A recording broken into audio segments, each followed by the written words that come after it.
You will hear a number of different recordings, and you will have to answer questions on what you hear. There will be time for you to read the instructions and questions, and you will have a chance to check your work. All the recordings will be played once only. The test is in 4 sections.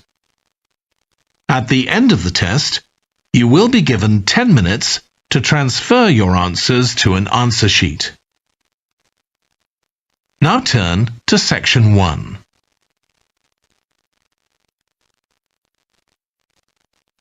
Section 1.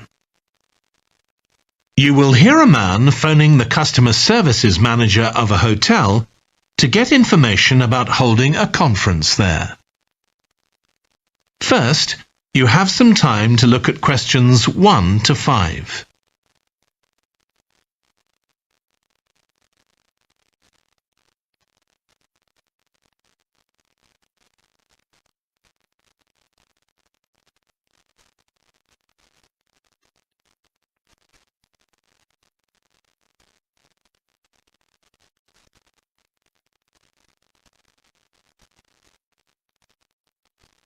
You will see that there is an example that has been done for you.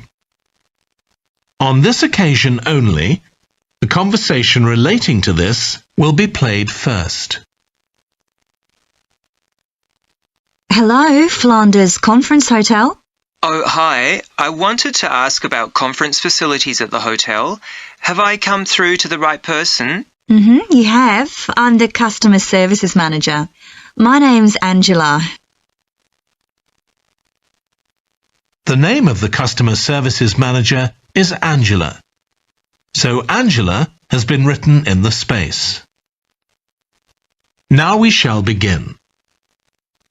You should answer the questions as you listen, because you will not hear the recording a second time. Listen carefully and answer questions 1 to 5. Hello, Flanders Conference Hotel. Oh, hi. I wanted to ask about conference facilities at the hotel.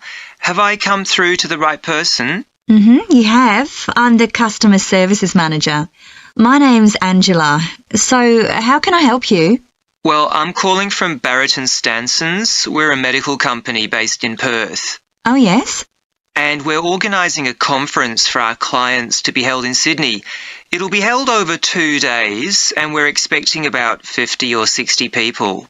When were you thinking of having it? Sometime early next year, like the end of January. It'd have to be a weekend. Let me see. Our conference facilities are already booked for the weekend beginning January the 28th. We could do the first weekend in February. How about January the 21st? I'm afraid that's booked too. Well, let's go for the February date then. So, that's the weekend beginning the 4th. Okay.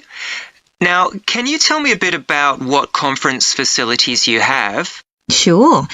So, for talks and presentations, we have the Tesla room. Sorry? Tesla, that's spelled Tesla. It holds up to 100 people, and it's fully equipped with a projector and so on. How about a microphone? Yes, that'll be all set up ready for you.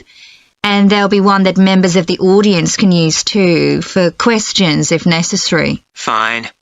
And we'll also need some sort of open area where people can sit and have a cup of coffee. And we'd like to have an exhibition of our products and services there as well, so that'll need to be quite a big space. That's fine. There's a central atrium with all those facilities, and you can come before the conference starts if you want to set everything up. Great. And I presume there's Wi-Fi? Oh, yes. That's free and available throughout the hotel. Okay. Would you also like us to provide a buffet lunch? We can do a 2-course meal with a number of different options. What sort of price are we looking at for that? Well, I can send you a copy of the standard menu. That's $45 per person. Or you can have the special for $25 more. I think the standard should be okay, but yes, send me the menu. Before you hear the rest of the conversation, you have some time to look at questions 6 to 10.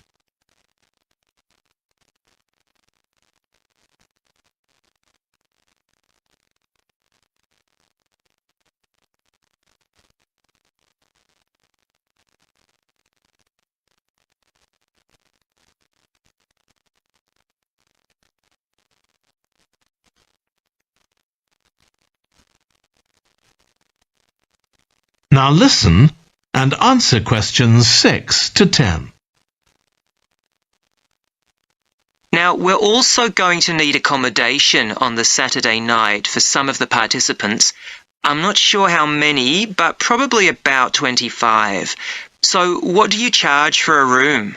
Well, for conference attendees, we have a 25% reduction, so we can offer you rooms at $135. Normally, a standard room's $180. And does that include breakfast? Sure. And of course, guests can also make use of all the other facilities at the hotel. So we've got a spa where you can get massages and facials and so on. And there's a pool up on the roof for the use of guests. Oh, great. Now, what about transport links? The hotel's downtown, isn't it? Yes. It's about 12 kilometres from the airport, but there's a complimentary shuttle bus for guests, and it's only about 10 minutes walk from the central railway station. Okay. Now, I don't know Sydney very well. Can you just give me an idea of the location of the hotel? Well, it's downtown on Wilby Street. That's quite a small street, and it's not very far from the sea. And of course, if the conference attendees want to go out on their Saturday evening, there's a huge choice of places to eat. Then, if they want to make a night of it, they can go on to one of the clubs in the area. There are a great many to choose from. Okay. So, if we go ahead with this, can you give me some information about how much we're looking at? That is the end of section 1. You now have half a minute to check your answers.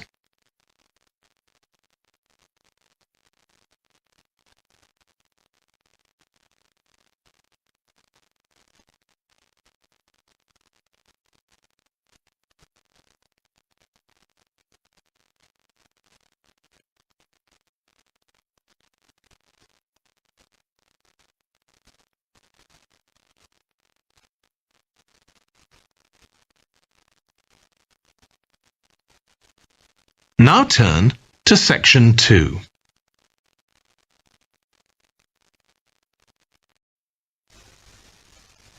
Section 2. You will hear a woman talking to a group of college students about volunteering to help other people. First, you have some time to look at questions 11 to 14.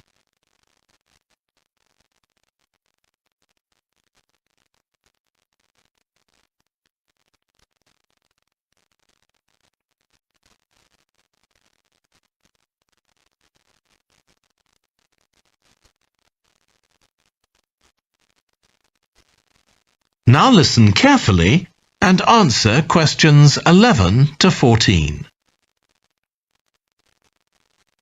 Good morning. My name's Lucy Crittenden, and I'm the Director of Operations for an organisation that arranges volunteering in this part of the country. I'm hoping I can persuade one or two of you to become volunteers yourselves. Let me start by briefly explaining what we mean by volunteering. Volunteers are teenagers and adults who choose to spend some time unpaid helping other people in some way.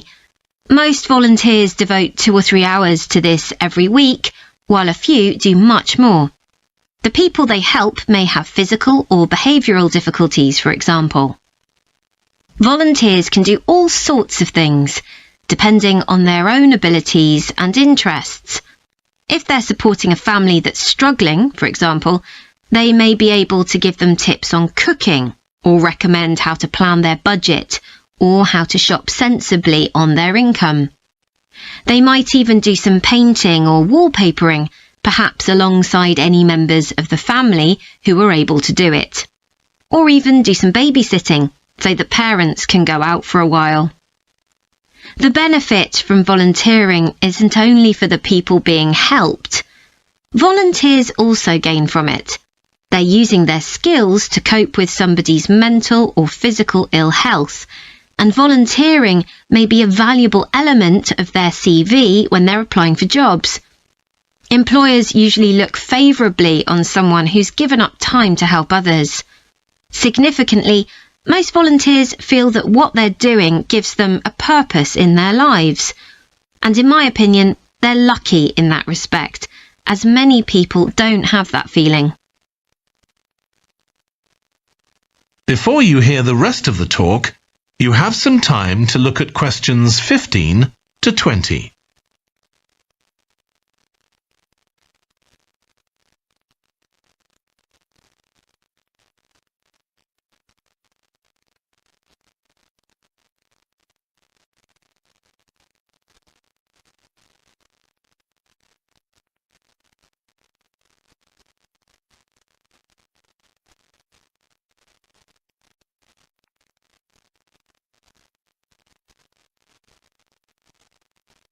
Now listen and answer questions 15 to 20. Now I'd like to tell you what some of our volunteers have said about what they do, to give you an idea of the range of ways in which they can help people. Habib supports an elderly lady who's beginning to show signs of dementia. Once a week they, along with other elderly people, go to the local community centre where a group of people come in and sing. The songs take the listeners back to their youth, and for a little while they can forget the difficulties that they face now. Our volunteer Consuela is an amazing woman. She has difficulty walking herself, but she doesn't let that stop her. She helps a couple of people with similar difficulties who had almost stopped walking altogether. By using herself as an example, Consuela encourages them to walk more and more. Min visits a young man who lives alone and can't leave his home on his own, so he hardly ever saw anyone. But together they go out to the cinema or to see friends the young man hadn't been able to visit for a long time. Tanya visits an elderly woman once a week. When the woman found out that Tanya is a professional dressmaker, she got interested. Tanya showed her some soft toys she'd made, and the woman decided to try it herself. And now she really enjoys it and spends hours making toys. They're not perhaps up to Tanya's standard yet, but she gains a lot of pleasure from doing it. Alexi is a volunteer with a family that faces a number of difficulties. By calmly talking over possible solutions with family members, he's helping them to realise that they aren't helpless and that they can do something themselves to improve their situation. This has been great for their self-esteem. And the last volunteer I'll mention, though there are plenty more, is Juba. She volunteers with a teenage girl with learning difficulties who wasn't very good at talking to other people. Juba's worked very patiently with her, and now the girl is far better at expressing herself and at understanding other people. OK, I hope that's given you an idea of what volunteering is all about. Now I'd like to talk to you about... That is the end of section 2. You now have half a minute to check your answers.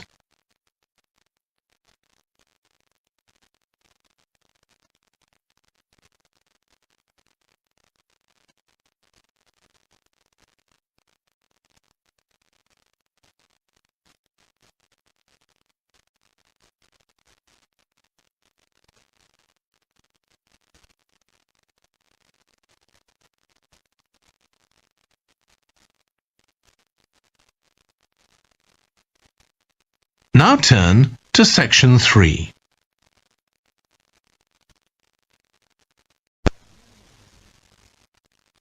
Section 3.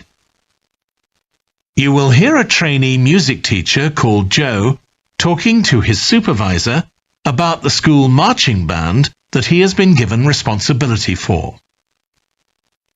First, you have some time to look at questions 21 to 26.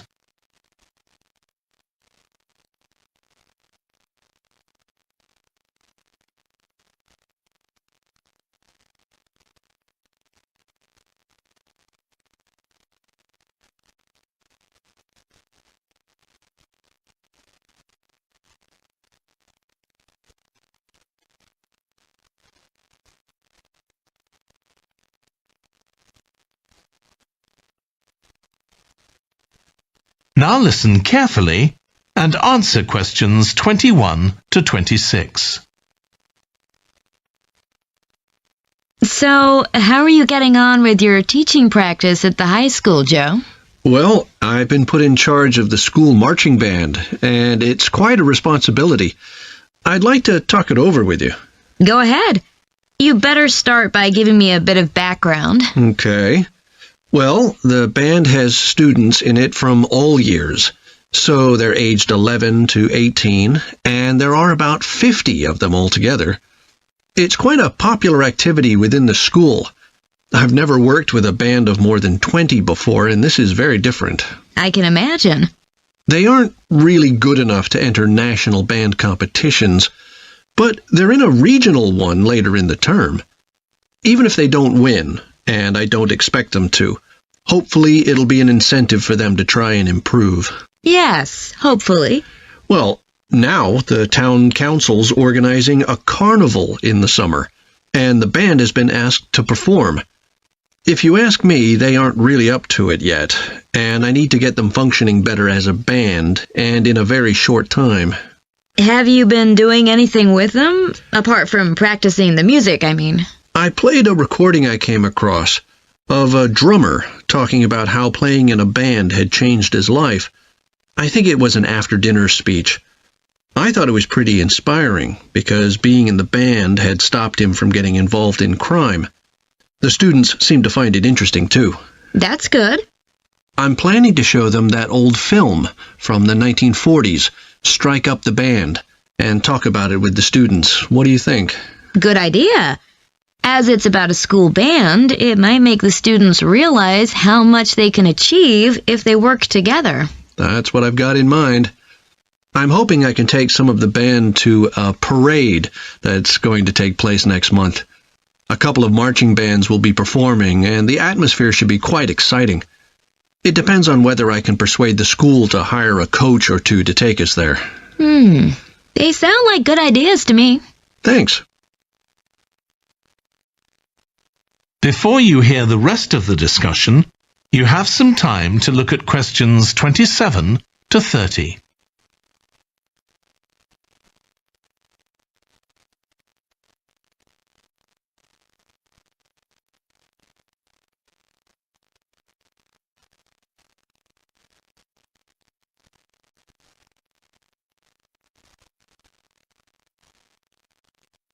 Now listen and answer questions 27 to 30. Can I tell you about a few people in the band who I'm finding it quite difficult to cope with? I'm sure you'll have some ideas about what I can do. Go ahead. There's a flautist who says she loves playing in the band. We rehearse twice a week after school, but she's hardly ever there. Then she looks for me the next day and gives me a very plausible reason. She says she had to help her mother, or she's been ill, but to be honest, I don't believe her. Oh dear. Any more students with difficulties? Plenty. There's a trumpeter who thinks she's the best musician in the band, though she certainly isn't.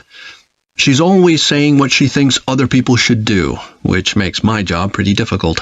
She sounds a bit of a nightmare. You can say that again.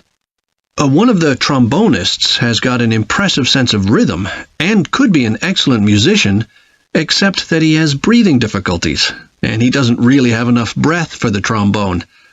He'd be much better off playing percussion, for instance, but he refuses to give up, so he ends up only playing half the notes. I suppose you have to admire his determination. Maybe. One of the percussionists isn't too bad, but he never seems to interact with other people, and he always rushes off as soon as the rehearsal ends. I don't know if there are family reasons or what, but it isn't good in a band, where people really need to feel they're part of a group. There are others too, but at least that gives you an idea of what I'm up against. Do you have any thoughts about what I can do, Lizzie? That is the end of section 3. You now have half a minute to check your answers.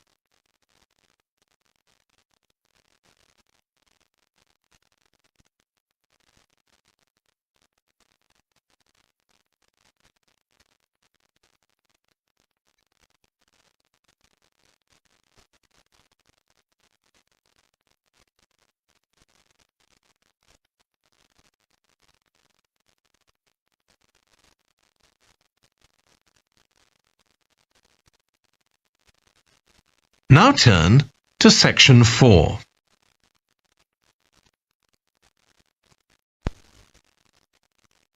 Section 4. You will hear a British university lecturer in music talking about concerts in an arts festival. First, you have some time to look at questions 31 to 40.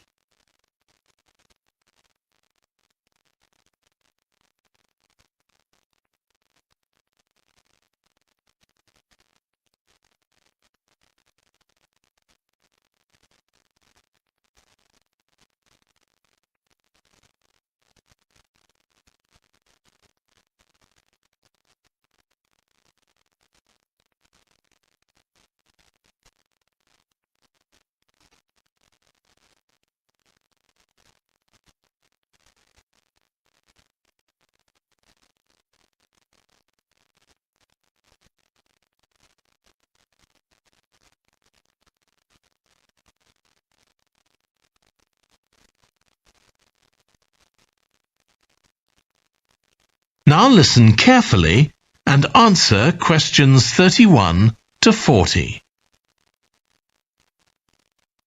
As you all know, the university is planning an arts festival for later this year, and here in the music department we've planned 3 concerts. These will be public performances, and the programme has just been finalised. The theme of the festival is links between the UK and Australia, and this is reflected in the music. Each concert will feature both British and Australian composers. I'll tell you briefly about the Australian music, as you probably won't be familiar with that. The first concert will include music by Liza Lim, who was born in Perth, Western Australia, in 1966. As a child, Lim originally learned to play the piano, like so many children, and also the violin. But when she was 11, her teachers encouraged her to start composing. She found this was her real strength, and she studied and later taught composition, both in Australia and in other countries.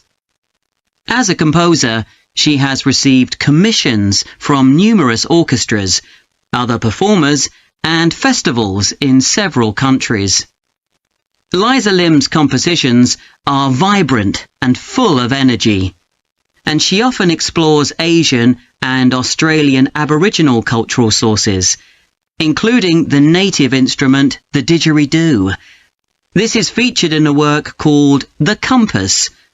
Her music is very expressive, so although it is complex, it has the power of connecting with audiences and performers alike. In the festival, we're going to give a semi-staged performance of the Oresteia. This is an opera in 7 parts, based on the trilogy of ancient Greek tragedies by Aeschylus. Lim composed this when she was in her mid-20s, and she also wrote the text, along with Barry Kosky.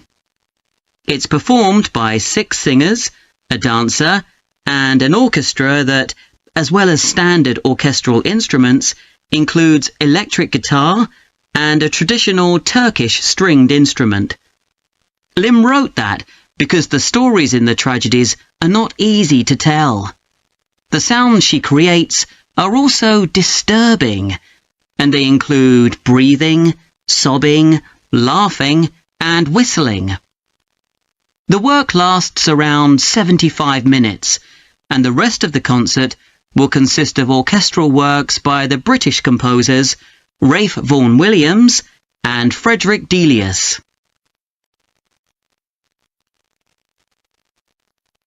Moving on now to our second concert. This will begin with instrumental music by British composers Benjamin Britten and Judith Weir. After the interval, we'll go to Australia for a piece by Ross Edwards, The Tower of Remoteness. According to Edwards, the inspiration for this piece came from nature, when he was sitting alone in the dry bed of a creek, overshadowed by the leaves of palm trees, listening to the birds and insects. The Tower of Remoteness is scored for piano and clarinet. Edwards says he realized years after writing the piece that he had subconsciously modelled its opening phrase on a bird call.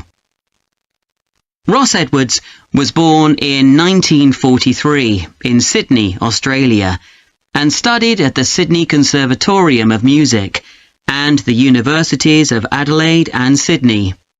He's well known in Australia, and in fact, he's one of the country's most performed composers.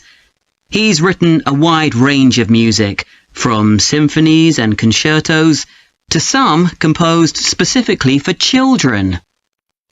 Edwards's music has been described as being deeply connected to Australia, and it can be regarded as a celebration of the diversity of cultures that Australia can be proud of.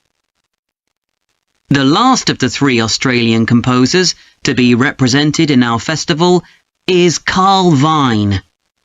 Born in 1954, Vine, like Liza Lim, comes from Perth, Western Australia.